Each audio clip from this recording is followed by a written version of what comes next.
I beg your pardon. I'm also the oldest of 9 children, all of whom are black. I'm one of the few survivors of my generation, all of whom the people I'm speaking of are black. For every Jimmy Baldwin or Sammy Davis or Harry Belafonte or Sidney Poitier, there are a whole lot of people you've never heard of, at least equally talented, perhaps more talented, who do not manage. I'll tell you how one makes it in this country if you're black. You know, you have to decide somehow that you are not going to be controlled by what white people think of you. Of course. What anybody thinks of you, ultimately you have to think of yourself and be true to yourself. I don't care what Senator Eastland thinks about me. Who cares? Or Ronald Reagan thinks about me, but they have the power to destroy my life and the life of my children, and this is given them by the will of the state. I'm not talking about myself as a writer. Of course I'm a writer. I know that.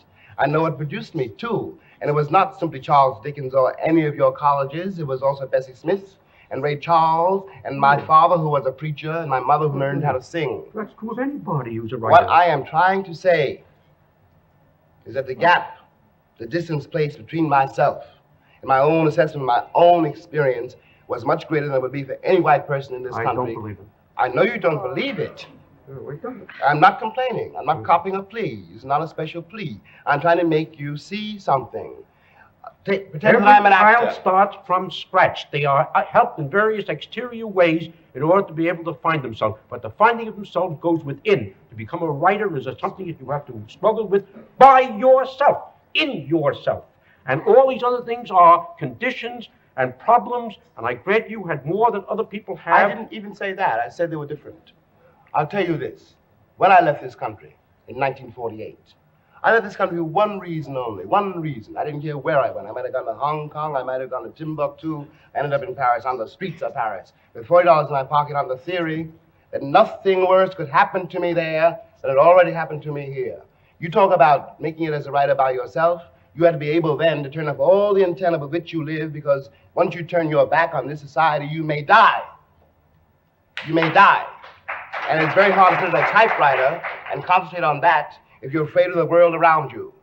The years I lived in Paris did one thing for me. They released me from that particular social terror, which was not the paranoia of my own mind, but a real social danger visible in the face of every cop, every boss, everybody.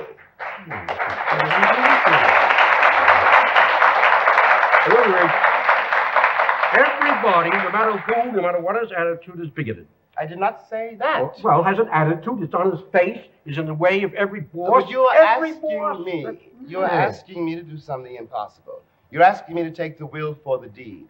I don't know what most white people in this country feel, but I can only include what they feel from the state of their institutions.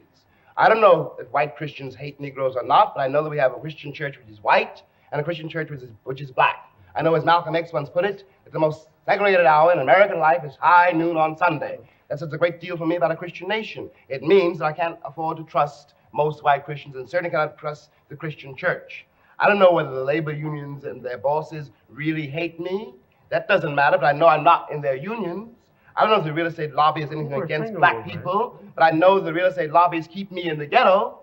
I don't know if the Board of Education hates black people, but I know the textbooks they give my children to read and the schools that we have to go to. Now, this is the evidence. You want me to make an act of faith, risking myself, my wife, my woman, my sister, my children, on some idealism which you assure me exists in America, which I have never seen.